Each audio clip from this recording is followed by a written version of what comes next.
감사해요. 우리 지휘자부터 해서 반주자 다 포함하니까 23분의 성가대가 오늘 서서 뜨겁게 하나님께 감사의 찬양을 했습니다. 감사해요. 감사해요.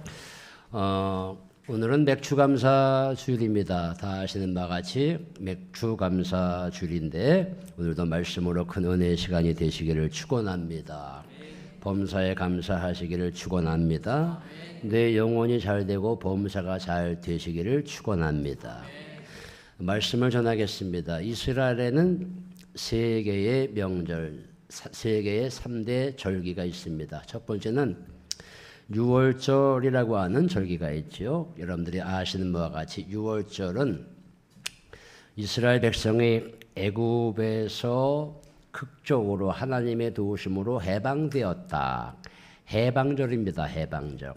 종살이하던 이스라엘 백성이 애굽에서 해방된 것을 기념해서 지키는 절기가 유월절인데 누룩을 넣지 않는 무교병을 먹는다 해서 유월절을 다른 말로 무교절이라고도 말을 하지요. 두 번째는 이제 오늘 우리가 지키는 맥추절입니다. 맥추절을 잘못 발음해서 어린애들은 맥주절 이렇게 얘기를 하는데 맥주가 아니라 맥추절입니다. 보리맥자 거둘 추자 해서 보리를 거둔다 해서 맥추절이 되겠지요. 이스라엘 백성들이 가나안 땅에 들어가서 봄에 밀과 보리를 농사하여서 첫 열매를 거두게 되는데 그때 지키는 절기, 이 절기가 바로 맥추절입니다. 첫 열매를 거둔다 해서 다른 말로 이 맥추절을 초실절, 처음 초자 또 열매실자 이렇게 해서 초실절이라고도 말을 하고, 세 번째 절기는 뭐냐? 수장절입니다. 여름 내내 농사를 지어서 가을에 완전히 곡식을 거두게 돼서 감사하는 수장절. 우리가 11월에 지키는 추수감사절, 이게 수장절입니다. 그러니까 이스라엘에는 대표적으로 3대 명절이 있죠. 유월절, 맥추절, 또 수장절, 즉 추수감사절. 이 세 개의 명절 가운데 우리 교회는 유월절은 지키지 않지요. 그러나 맥추절과 수장절, 추수감사절은 우리가 모든 교회가 지키고 있습니다. 그 중에 오늘 우리가 7월 첫 번째 주에 맥추절을 지키게 되지요. 지나간 1월부터 시작해서 6월 31일까지 반년의 삶을 감사해서 지키는 절기이기도 하고, 앞으로 남은 반년을 하나님 은혜 가운데 살게 도와주십시오, 이러한 마음으로 지키는 이 맥추감사절. 이 맥추감사절은 다른 말로 칠칠절이라고도 불려지거든요. 왜 칠칠절이냐? 오늘 본문 16장 9절 말씀 보면 곡식의 낫을 댄 날로부터 7주를 셀지니 그랬어요. 곡식에다가 낫을 댔어요. 낫을 대서 가지고 가꿉니다. 그때부터 7주를 곱하라는 거예요. 7주. 한 주 해서 7주를 곱하니까 77이 49, 그 다음 날이 50일이잖아요. 그래서 이 77절은 오순절이라고도 말을 해요.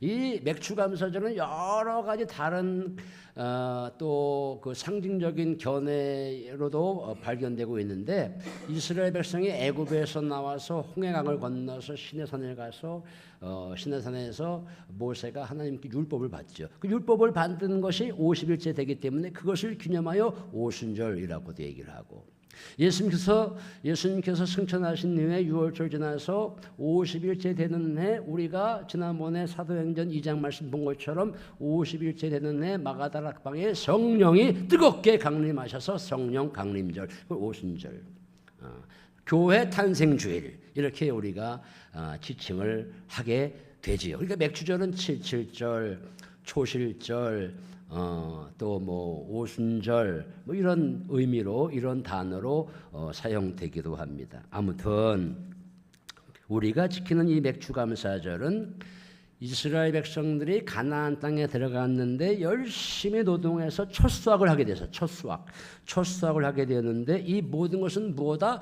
하나님의 도우심입니다. 이 모든 것은 다 뭐다? 하나님의 은혜입니다 라는 감격으로 하나님께 예물을 드린 것입니다. 여러분, 유월절 또 맥추절, 수장절 이런 절기들을 보면 핵심으로 말하자면 어떤 날일까? 감사하는 날인 줄로 믿으시기 바랍니다. 하나님, 그저 감사합니다. 모든 것 주신 것 감사합니다. 감사하고 감사하고 또 감사합니다. 우리 호사나 성가대가 오늘 찬양한 것처럼 감사합니다. 언제나 감사합니다. 언제나 감사합니다. 저는 제가 지난번에 말씀드렸잖아요. 걷는다는 것이 얼마나 행복하고 감사한지 모른다고. 제가 그랬잖아요. 아킬레스건, 왼쪽 아킬레스건이 뚝 끊어져 가지고 그냥 대충 통증이 일어나서 발 삔 것이 아니라 아킬레스건이 끊어져 가지고 3개월을 목발 생활을 했고, 또 남은 3개월을 보조기라고 하는 게 있습니다. 보조기를 차가지고 각도를 좁혀가면서 아주 얼마나 고생을 많이 했는지 몰라요. 목발을 짚고 본부에 출퇴근까지 했던 사람이에요. 왜 그렇겠어요? 잘리면 생계가 어려워지니까 목발을 짚고. 근데 이 아킬레스건 끊어지면 발을 땅에 대면 안 되게 돼 있습니다.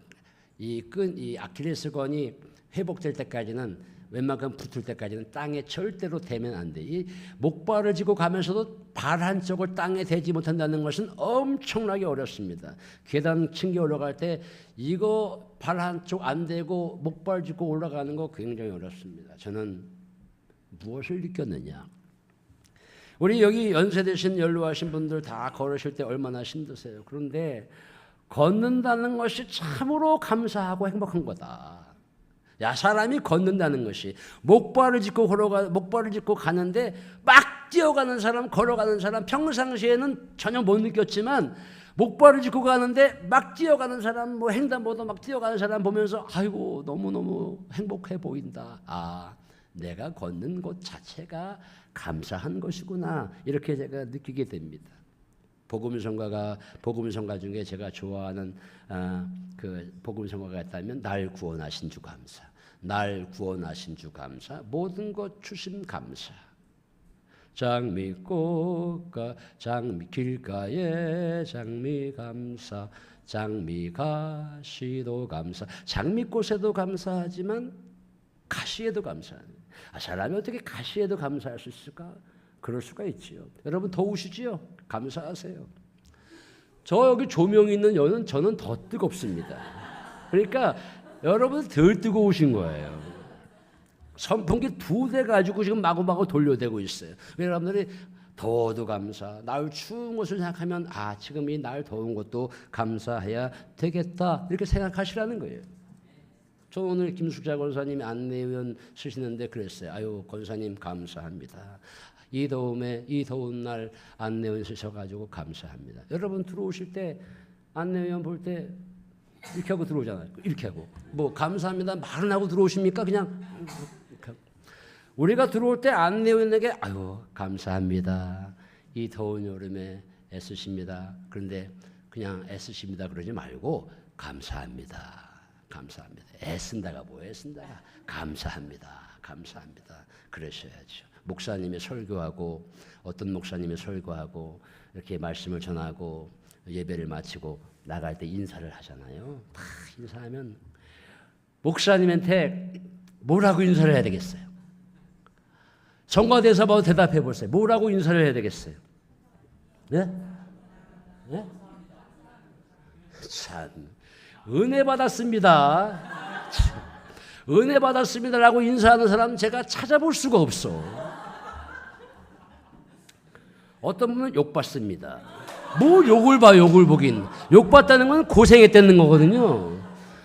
아유, 나갈 때 이렇게 나가지 마시고 은혜를 못 받았어도 구주교회 교인들은 나갈 때 은혜 받았습니다. 그러면 내가 오늘 은혜를 못 전했는데 저분이 은혜를 더 주라고 은혜 받았습니다라고 인사하는가 보다 제가 깨닫는 거지요. 그냥 나가고 나도 그냥 인사하고 그냥 이렇게 되면은 안 되는 거예요. 그러니까 제가 지난번에 그랬잖아요. 지금도 그래요. 전화 오면 선배님 왜 목사님은 선배님은 경기도 서울에서만 사셨는데 왜 유성으로 목회 나가셨어요? 거기 가면 아멘도 집에 가서 안 됐는데. 지금도 그래요. 나도 모르겠어. 하나님이 인도하심이야. 하나님의 도우심이야. 나도 내가 여기 올 줄 몰랐습니다. 저는 여기 오기 전에 많은 곳에 교회가 생겨가지고 나가려고 했다가 목사님이 오라고 그래서 어떻게 갔다가 장로님도 허락하고 오다가 강원도에 지금 여기 바로 오기 직전에 제가 말씀드리는 거예요. 강원도에 춘천에 아주 땅이 아주 넓고 교회가 잘 세워져 있는데 거기에 2층짜리 사택도 있는데 아주 교회가 아주 오래됐는데 교회가 아주 좋아요. 그런데도 하나님께서 막으시더라고. 하나님께서 유성에 오게 된 것도 나의 역사, 나의 어떤 결정이 아니라 하나님의 역사하심이고 하나님의 도우심이다. 나 이렇게 믿는 사람이에요.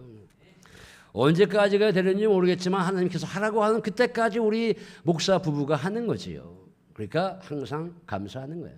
감사합니다. 은혜 받았습니다가 못하면 그저 나갈 때 목사님 감사합니다. 감사합니다. 그러세요. 그냥 욕 받습니다. 고생했습니다. 그러지 마시고. 장로님, 권사님 저쪽에 앉아 계시다가 이쪽으로 옮겨오셨는데 이 결단이 얼마나 어려운 건지 아세요? 이은복 장로님, 김복희 권사님 감사합니다. 이쪽에 앉아 계시다가 이쪽에 오셨는데 감사합니다. 예. 김우수 목사님 내외도 오늘 이후로 저기 앉으시기로 작정하셨어요. 이게 꽉 차 보이잖아요. 교회가 꽉 차 보이고. 이제 김창현 성도님이 우리 교회의 희생 제물로 언젠가는 앞으로 와서 앉으실 거야 이제. 왜? 오실 분만 오시는 거거든요. 안 오실 분은 절대로 안 와요. 목에 칼이 들어와도 안 오거든요. 자, 그런데 아무튼 이 절기를 지키라고 하는 것은 왜 지키라고 하는 거냐? 순간순간 내 내면의 가치가 아름다워지기를 원해서 하나님께서 그때마다 절기를 지키라는 거예요. 내 내면이 아름다워지도록, 내 내면이 하나님께서 원하시는 아주 거룩함으로 아름다워지도록 절기를 그때마다 지켜서 그 내면이 아름다운 것이 겉으로 거시로 표출되기를 원하시기 때문에 이런 절기를 주신 거예요. 내 내면이 긍정이면 내 안에 긍정으로 가득 차 있으면 긍정이 밖으로 표출되겠지요. 내 안에 내면에 감사가 가득 차 있으면 밖으로 감사가 넘쳐나겠지요. 미국에 한번 가보세요. 엘리베이터 탈 때마다 미국 사람들은 땡큐, 땡큐 먼저 눌러주면 땡큐, 땡큐, 땡큐가 입에 뱄습니다. 내 안에 불평과 불만이 가득 차 있는 사람은 항상 말할 때 거시적으로 뭐가 나타나냐? 불평과 불만, 원망이 나타나는 거예요. 그러니까 하나님께 내 안에 하나님에 대한 소망이 가득 차 있으면 그 소망이 이루어진다는 거예요. 믿습니까? 저 해남에 아주 작은 교회에서 이런 일이 있었습니다. 이가 지금처럼 아주 여름이었지요. 집안이 너무 가난해서 그 당시는 중학교도 못 갈 정도로 고등학교도 못 갈 정도로 옛날에 얼마나 가난했습니까? 교회를 나갔는데 마침 여름 성경학교인데 아주 말씀을 잘 가르치는 교사 선생님이 계셨어요. 근데 이 어린 아이는 선생님 저는요 집이 너무 가난해가지고 중학교도 못 갈 정도로 집이 가난합니다. 어떻게 하면 되겠습니까? 우리 교사가 잘해야 돼요. 교사가 그냥 아무렇게나 가르치면 안 돼요. 그래서 이 교사가 뭐라 그러냐면 얘야 하나님은 너가 간절한 마음을 담아서 하나님께 기도하면 하나님은 너의 기도를 꼭 들어주신단다. 이 어린아이가 집에 왔어요. 중학교는 너무 가고 싶은데 집안이 너무 가난해. 그래서 어떻게 할 수가 없어서 어떻게 하면 좋을까? 그래서 이 어린아이가 손글씨를 씁니다. 편지지에. 뭐라고 썼겠어요? 맨 먼저 하나님 전상서. 하나님 저는 집이 너무 가난해서 중학교도 갈 수 없고요. 뭐 배우고 싶은데 집이 너무 쪼들게 가난해서 갈 수가 없습니다. 우리 교회학교 선생님께서 말씀하시기를 간절히 하나님께 기도만 하기만 한다면 우리 하나님께서 들어응답해 주신다고 했으니 하나님 제 소원 좀 들어주세요. 아주 예쁘게 써가지고 편지 써가지고 접어가지고 편지 봉투에 딱 넣어서 보내는 이는 자기 집 주소를 잘 썼어요. 받을 곳이 있어야지. 그래서 그냥 주소는 안 쓰고 하나님 기화 썼어. 우체부 아저씨가 우체통을 열었는데 아니 많은 편지 가운데 하나님 기하? 근데 하나님 기하인데 이거 어디다 갖다가 이걸 드려야 되지? 근데 보니까 글씨를 쓴 거 보니까 어린 아이가 아주 정성스럽게 쓴 글씨라는 거예요. 우체부 아저씨가 이거 안 되겠다. 이거 내가 그냥 내버리면 안 되겠다. 하나님 기하니까 우리 동네에 있는 가장 그래도 괜찮은 교회 해남읍교회로 이 편지 봉투를 갖다 준 거예요. 그 당시에 해남읍교회 목사님이 이준목 목사님이세요. 목사님이 딱 받으시고 하나님 기하 주소는 써 있고 뜯어봤지요. 구구절절히 이 어린아이가 쓴 편지 내용을 보니까 너무나 그 어린아이 내면의 소망이 가득 찬 것을 봤어요. 집이 가난해서 중학교를 가고 싶은데 가지 못한다는 거지요. 그래서 이 어린아이의 집을 찾아가서 아이를 데리고 교회로 데려옵니다. 얘야, 내가 너의 편지의 글을 다 읽었단다. 너 그렇게 중학교 가고 싶으니? 네, 가고 싶습니다. 그러면 우리 집에서 먹고 자면서 예배 생활 잘 들으면 너 중학교 갈 수 있단다. 그래서 이 어린아이가 목사님 사택에서 살면서 예배 생활 잘 하지요. 너무너무 공부를 잘해요. 고등학교도 목사님께서 보내주십니다. 너무너무 공부를 잘했어. 어디로 보내주냐? 한국신학대학교 장학생으로 입학을 하게 됩니다. 한국신학대학에서도 너무너무 공부를 잘해요. 그래서 저 스위스 바젤 대학교로 유학을 보내줍니다. 바젤 대학에서도 너무너무 공부를 잘했습니다. 그래서 다시 돌아와서 한국신학대학교 총장이 되었습니다. 오영석 총장이 되었습니다. 할렐루야. 왜 그렇게 된 거예요? 그의 마음속에 하나님에 대한 소망, 하나님에 대한 간절한 희망을 가득 품고 하나님께 기도했기 때문에 내면이 너무 아름다운 거지요. 오늘 맥주감사 주례는 우리가 어떤 자세로 지켜야 하는가를 알려주고 있습니다. 첫 번째 간단하게 하겠습니다. 출애굽기 23장 16절 말씀, 출애굽기 23장 16절 말씀을 한번 읽어주세요. 맥추절을 지키라. 이는 내가 수고하여 밭에 뿌린 것의 첫 열매를 거둠이니라. 아멘. 다 같이 한번 읽어봅시다. 시작. 맥추절을 지키라. 이는 내가 수고하여 밭에 뿌린 것의 첫 열매를 거둠이니라. 그러니까 첫 열매를 거둠이니라.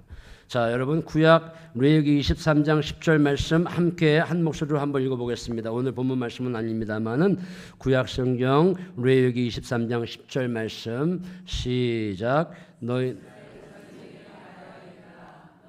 내가 너희에게 주는 땅으로 들어가서 너희의 곡물을 거둘 때에 너희의 곡물의 첫 이삭 한 단을 제사장으로 가져갈 것이요. 율법으로 가르쳐주고 있어요. 너희는 너희의 곡물의 첫 이삭 한 단을 제사장으로 가져갈 것이요.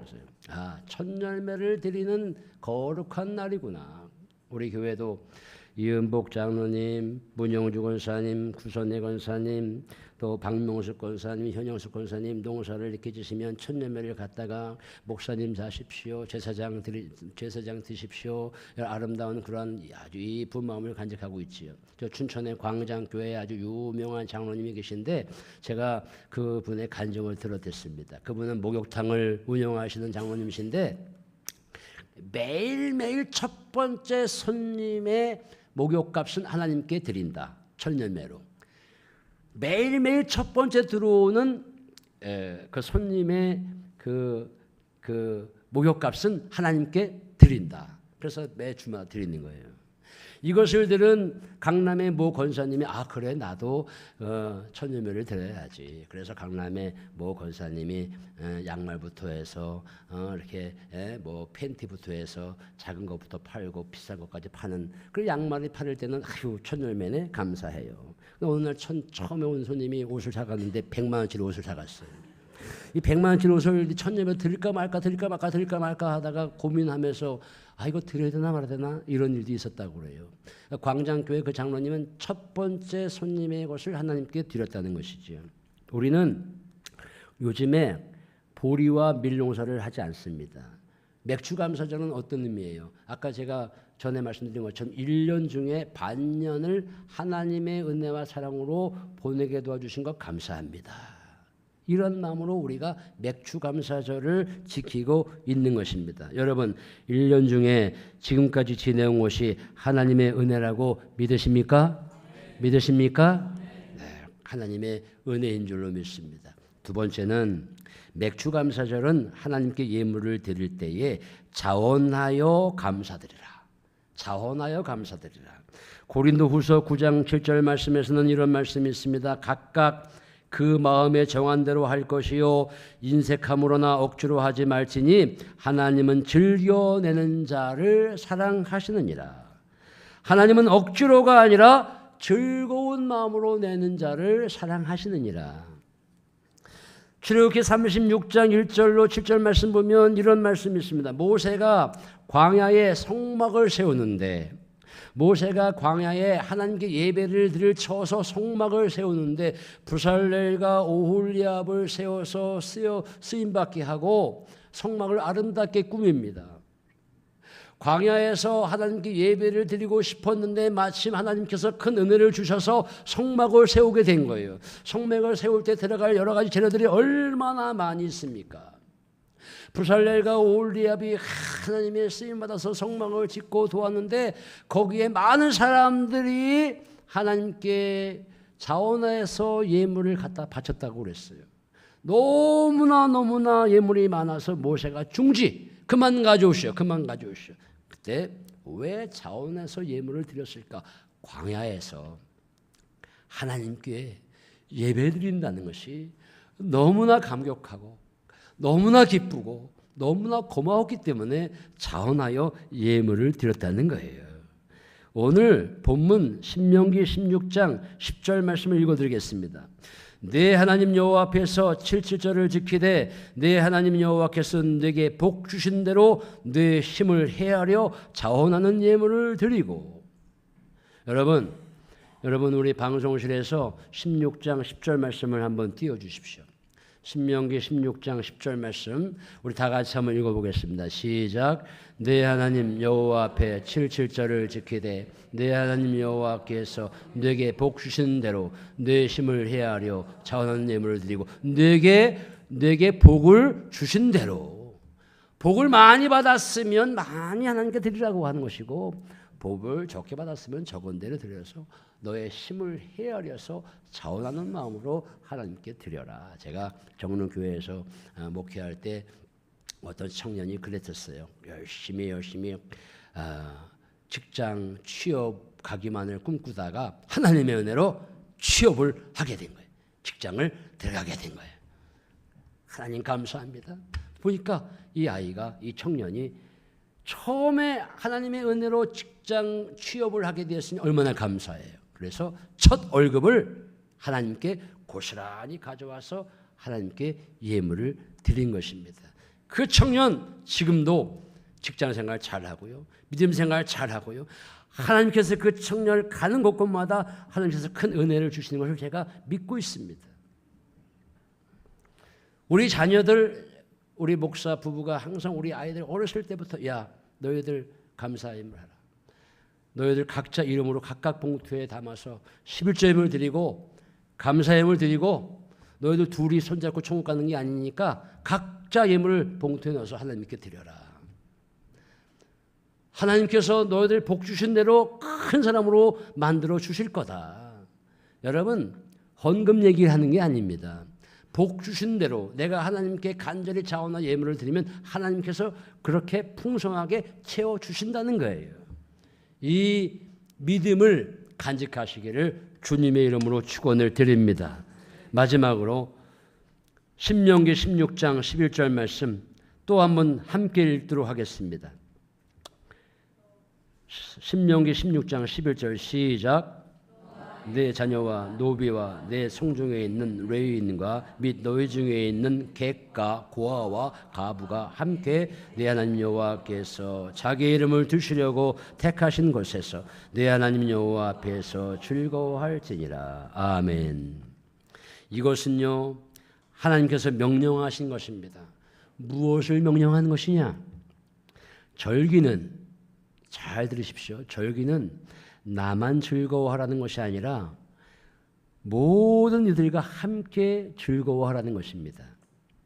가나안 땅에 들어와 첫 열매를 거두게 하셨으니 얼마나 감사하냐. 그러니 우리 모두 감사하자. 그리고 우리 모두 사랑하자. 이 모든 것은 다 하나님의 놀라운 은총이 아니냐. 그런데 여기 11절에 나와 있는 노비나 레인이나 지나가는 나그네나 고아나 과부는요, 이 시대의 약자를 지칭합니다.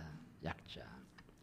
절기 때는, 특히 절기 때는 나 혼자만 먹고 즐기는 그런 날이 아니라 이러한 약자들을 돌아보며 챙기고 아껴주고 사랑하고 함께 즐겁게 하나님을 향해 감사하는 날이 되어야 한다. 이 말씀을 가르쳐주고 있는 것입니다. 비천한 자라도 존귀한 자라는 것으로 명심해서 존중하며 사람을 평등하게 대하며 절기를 지키라는 것입니다. 교회 안에서는 그러므로 누구나 똑같은 사람이에요. 서로 담을 쌓으면 안 됩니다. 오래 믿은 분이나 이제 믿기로 시작하신 분이나 아이들이나 어른들이나 직업에 귀천도 없고 모두가 평등합니다. 모두가 함께 즐기며 하나님께 감사하라는 것이죠. 더 나아가서 나보다 더 약한 사람을 돌아보아 절기를 지키라고 하나님께서 명령하고 있는 것입니다.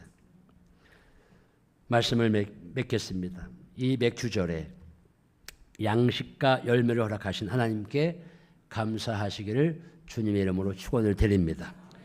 또 자원하는 마음으로 하나님께 감사하시기를 주님의 이름으로 축원합니다. 또 다 같이 사랑하며 감사하는 절기가 되시기를 축원합니다. 오늘 그런 맥주 감사